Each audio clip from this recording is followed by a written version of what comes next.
What if I told you that the way you communicate can completely change how people respond to you? Whether it's negotiating for a raise, resolving a conflict, or even just having a tough conversation, there's a strategy that can give you the upper hand every single time. This strategy is called tactical empathy, and here's how it works.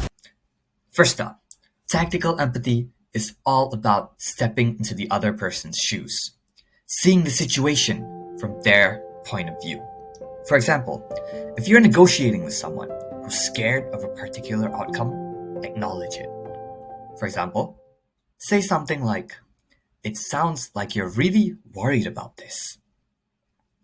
Now, this simple act of understanding not only builds trust with the other person, but it also opens doors for deeper conversations.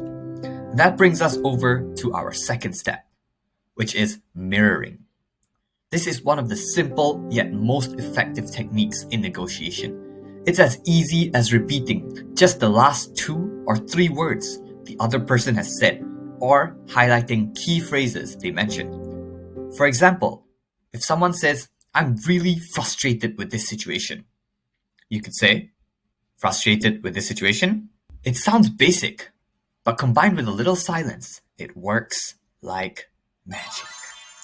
People love feeling heard, and they'll often keep talking, which gives you even more insights to work with. Step 3 is labeling emotions. This one is all about letting the other person know you understand their feelings. You can say things like, "It seems like you're really passionate about this. It sounds like this is a big concern for you." Statements like these diffuse the tension and build instant rapport. It's super powerful stuff. And step 4 is one of my favorite techniques in this strategy, which is asking calibrated questions. Instead of making demands, you ask questions such as, "What do you want me to do in this situation?" Or, "How am I supposed to make this work?" These questions make the other person feel like they're in control, but in reality, you are steering the conversation. The goal here is to get them thinking critically about the situation. Step 5 is the pause. This is the secret weapon you can use in almost every conversation, which is just pure silence. Now, after you do some of the previous steps above, you need to fill it with some silence, because people hate awkward silences, and they'll often fill it by sharing some new insights or some information you might have wanted to know. The final part is the most important part that brings all of these together.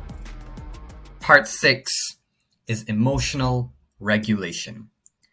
And I want you guys to let me know in the comment section down below why this part is so important to make sure this strategy works.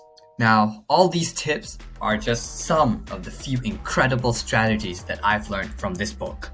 And they're all game changers, not just in negotiations, but in everyday conversations as well.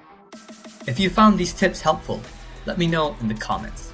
And hey, if you're interested in diving deeper into this book, hit that subscribe button and stay tuned for more insights. Until next time, keep learning and keep growing.